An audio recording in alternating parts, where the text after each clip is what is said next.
Live from the Salvation Army National Headquarters, this is the Fight for Good podcast.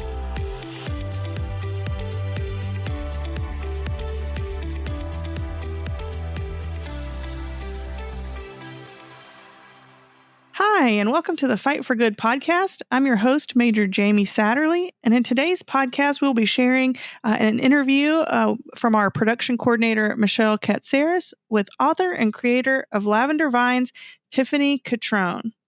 Tiffany started her faith-inspired blog, Lavender Vines, during one of the hardest periods of her life. Through writing and through finding a community of women from around the world, she was able to kind of turn that heartbreak that she was experiencing in her life into a new purpose, being a resource for other people to enhance their relationship with the Lord. So thanks for taking a few minutes of your time with us today. Stick around as we listen to this interview with Tiffany Catron. All right, great. So again, thank you for taking the time to speak with us. We're going to go ahead and jump right in. Why don't you go ahead and tell us a bit about yourself? So, hi, my name is Tiffany, and I'm a blogger at the blog lavendervines.com. And yeah, I actually am living in San Diego right now, and I just moved out here from Virginia. So I'm doing the California thing, and I love it. Awesome. And then you kind of talked about that you were the owner of Lavender Vines. Can you go ahead and tell us like what that is? Just everything that has to do with that.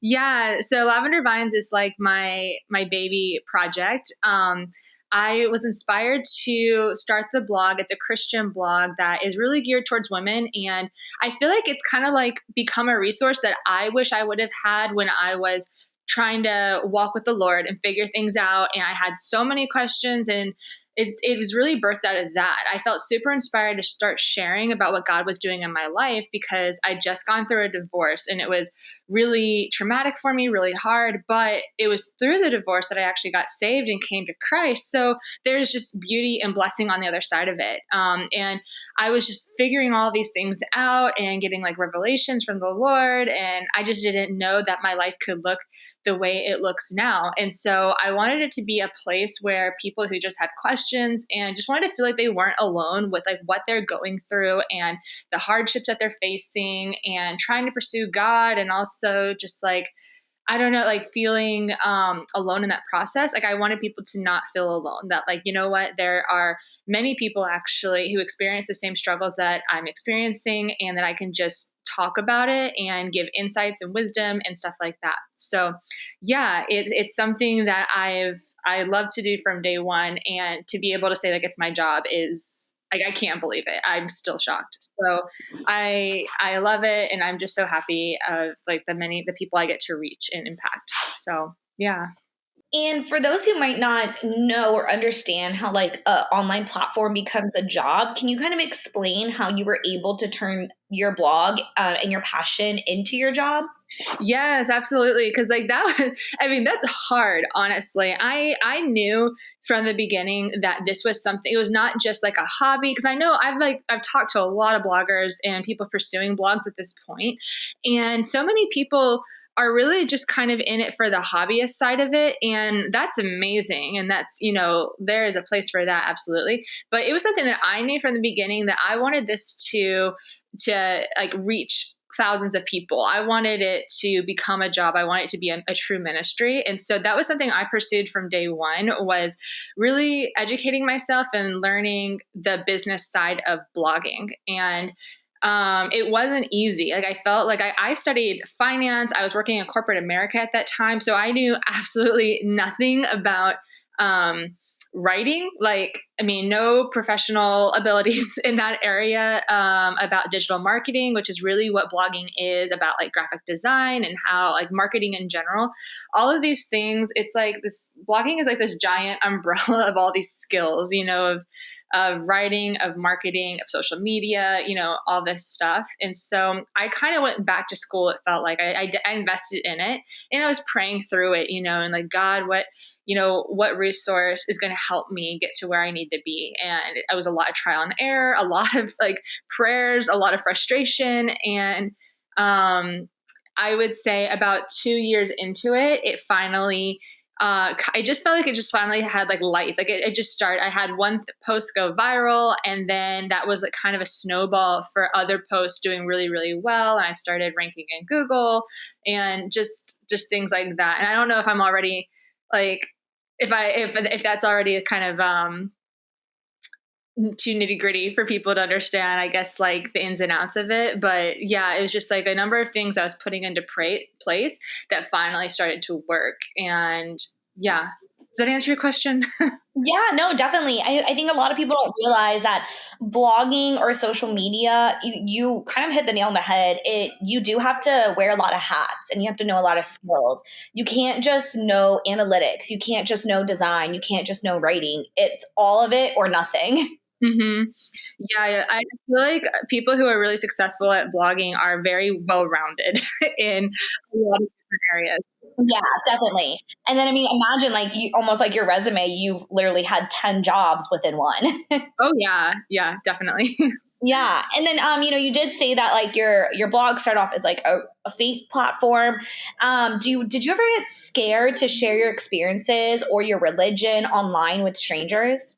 Oh my gosh, I was terrified. So when I first started my Instagram account, I had my personal Instagram account already. And so I created, a separate one for my blog. And I just was like, I don't want anyone to know, like no one will ever find out.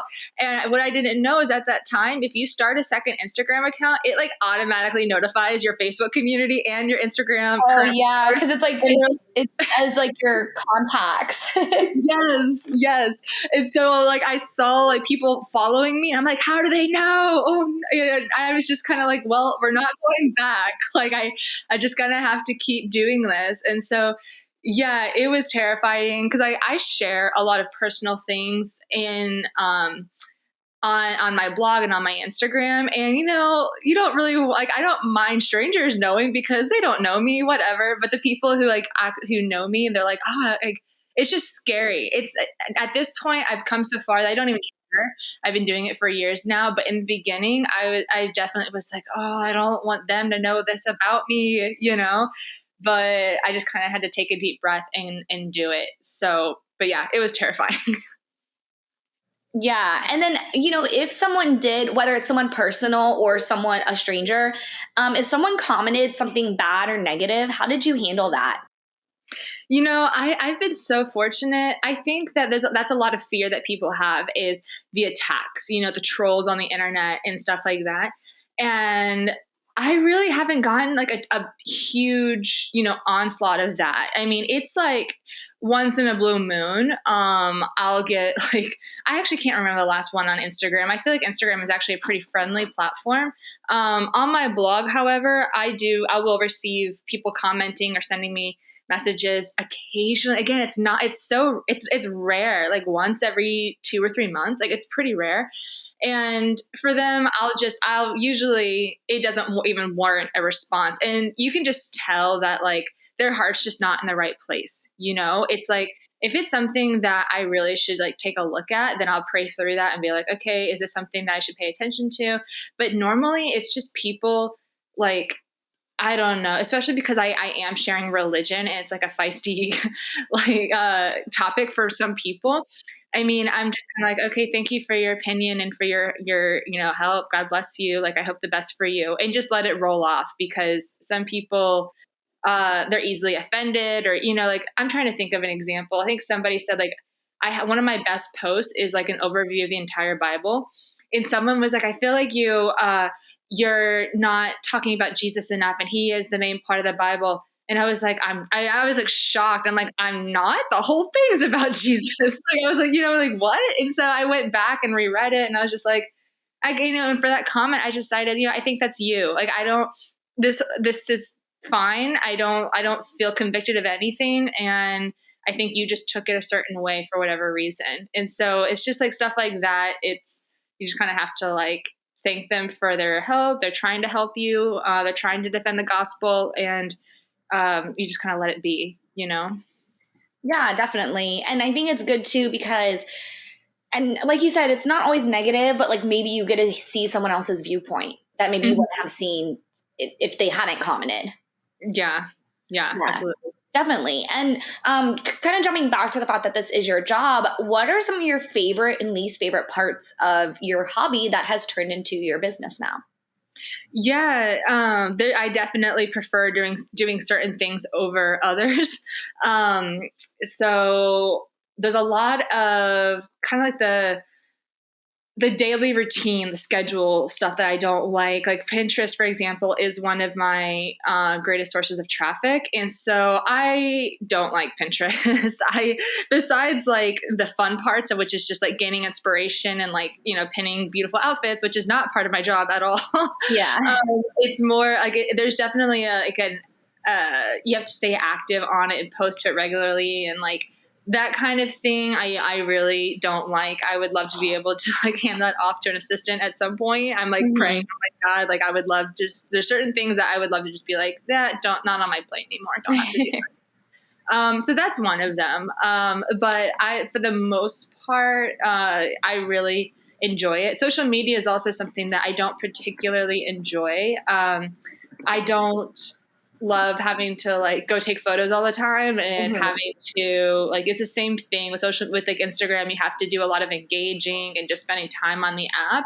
And I would much rather be doing other things, but it's, necessary part of the job.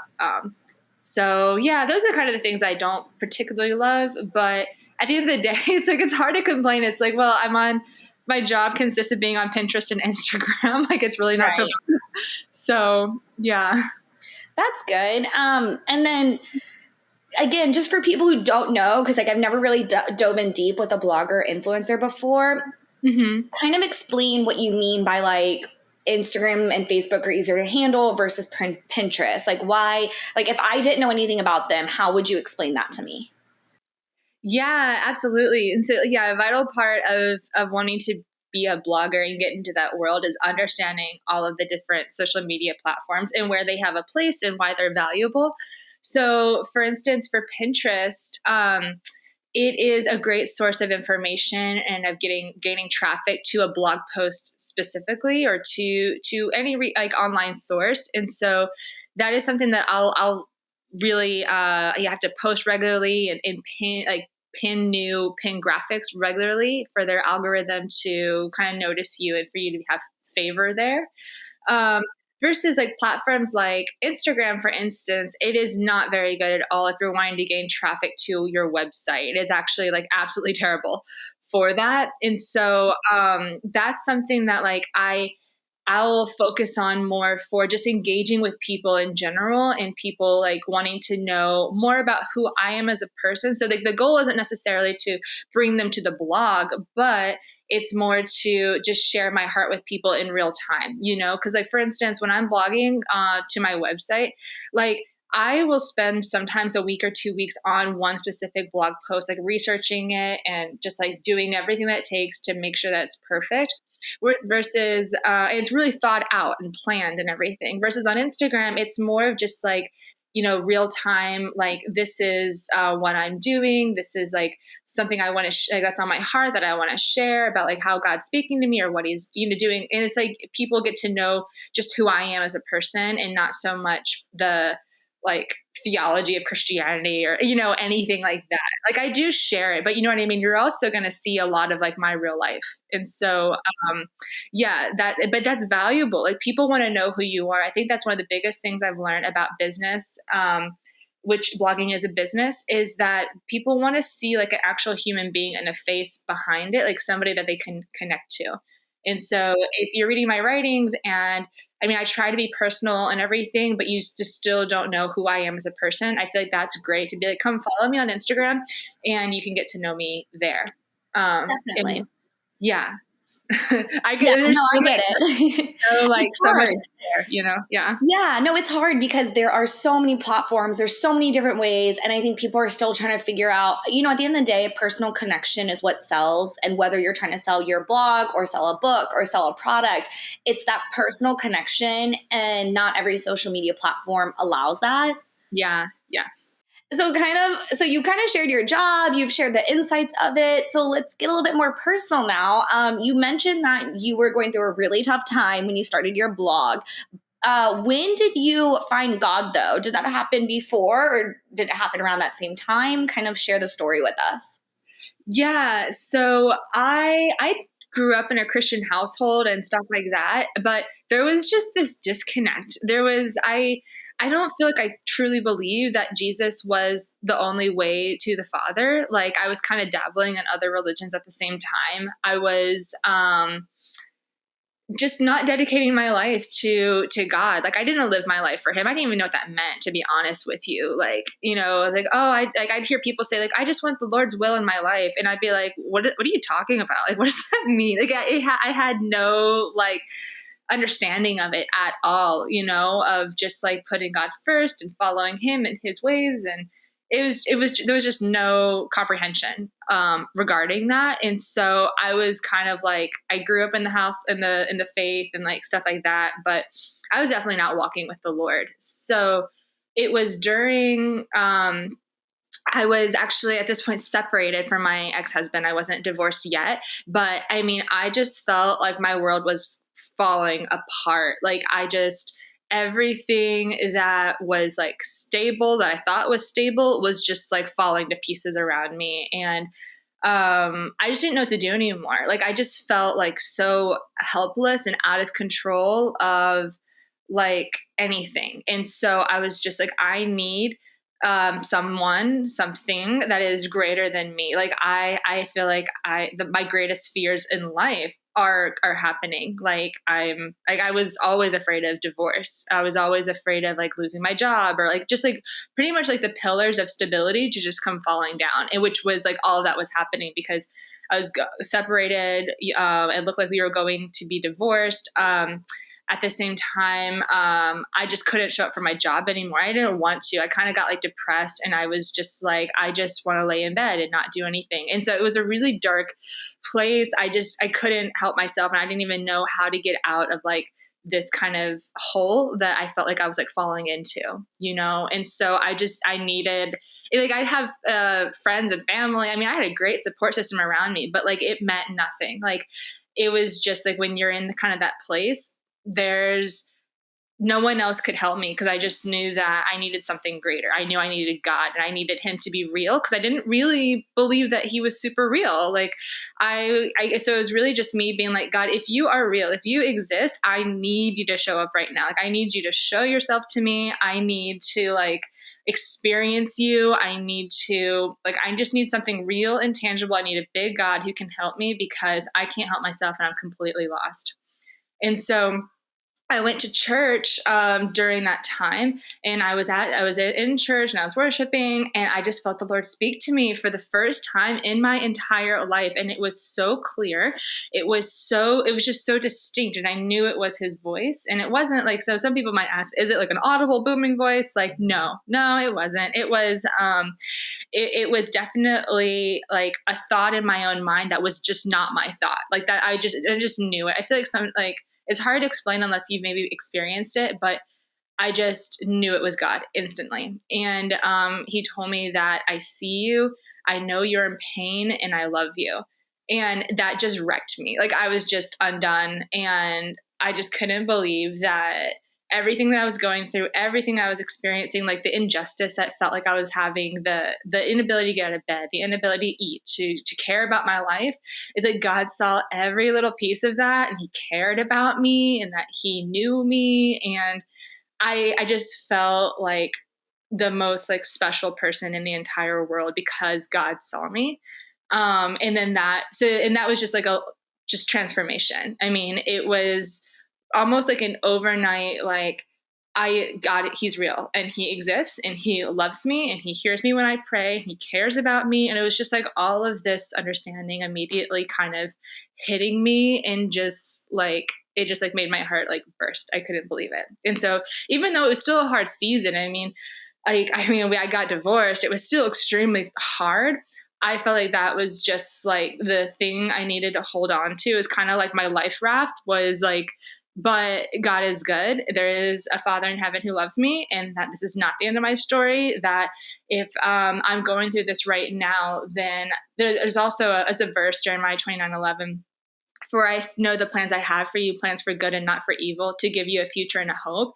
That was something that was just like so highlighted to me during that season, is that like, this is not the end of my story, and that God has good things in store for me. I have a reason to hope and to believe again, and that he is a redeemer of everything that's lost. And so that was really like just the catalyst of me growing in my faith and becoming passionate about the Lord and wanting to share it.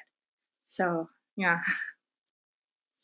That's amazing. And, you know, I've heard that when people have those moments, it really is powerful, you know, and I don't think everyone has those moments because, like you said, a lot of people do grow up in like a religious home. And so it's just kind of something that's always been with them. But I think that the ones that have those pivotal moments in their life are the ones who go on to really share their stories later on. I've just kind of seen that pattern. Mm-hmm. Yeah. So on your website, I saw that you are offering an ebook. Can you tell us more about that? What is it about? How do we find it? Give us all the details. Yes. Okay. So my ebook, and it's also a series that I'm doing right now on my blog, is all about understanding your identity in Christ. And this is something that I'm just so passionate about, because I've literally just felt so much freedom and like shackles of like bondage falling off of me when I understand who I am in Christ and who he says I am. I feel like I was always a very kind of fearful person of like everything. Like I just didn't want to be myself, because myself was like, I wasn't enough, or I was just not confident, or I was insecure, or, you know, whatever it was. And I couldn't like just hope my way into not being insecure anymore. You know, like that just wasn't my reality. It was as I drew closer to God, and as I just really started to like understand and digest everything that he says I am, that I began to just know it and believe it. And the next thing I know, it's like, oh my gosh, I'm not insecure anymore. And I actually am confident. And now I'm the person that girls are like wanting to go to coffee with all the time and wanting to hang out with. And it's just like, when did this happen? I don't even know, but it didn't happen because like anything externally changed. It was everything internally that was working on my life and doing. It just started to kind of like show. And so all of this, like everything I've learned and studied in the word and everything, is what I share in the ebook. And it's only 20 pages. So you can't like, it's obviously not going to have every single thing that I went through, but I actually have a course that's on your identity in Christ. So that is like blood, sweat, and tears have gone into that. And so the ebook is really just is sharing, like these are the biggest things that I want people to know and people to understand. And if you want more, if this is something that God's speaking to you and you just want to have more understanding, this is like a Bible study that you want to go through, then I actually have a course as well that is on my website that like I feel is just like going through the full process. You know, it's kind of like if you, what can I relate it to? It's like somebody giving you an overview of the book of Matthew or the book of John or something, and you can gain so much wisdom from that. But then if you're like, and then here's a Bible study and we're going to go through every single chapter in the book of John, it's like, that's the difference. It's like the ebook is really like, it's great and it's an overview. And then if you really want more, then the course is just going to kind of like lay it all out for you. So yeah, I love it. It's my passion project for sure. That's awesome. Are you working on any other projects? Yes. I actually just launched a book. It's called Engaged Couples Devotional. So, it's an engaged couples devotional. The title wasn't my choice, so that's why it's not the most clever, but it's just straight to the point. This is what it is. And it just launched like 2 weeks ago. It's super exciting. It's my first published work. And that is available on Amazon. They said, like, my publisher said it should be in stores as well, but Amazon is definitely the focus of what we're trying to gain sales through. So yeah, that just happened and it's still kind of in the process of happening. It's only been out for a couple of weeks. And this is like another more personal question, but who inspires you? And it could be professionally, it can be spiritually, you know, who just kind of inspires you to keep going in life? Yeah. Okay. I definitely would say that she's still the head pastor for the church I go to. She's Pastor Liam Matesius. And that woman, I swear, was just such an influence in my life.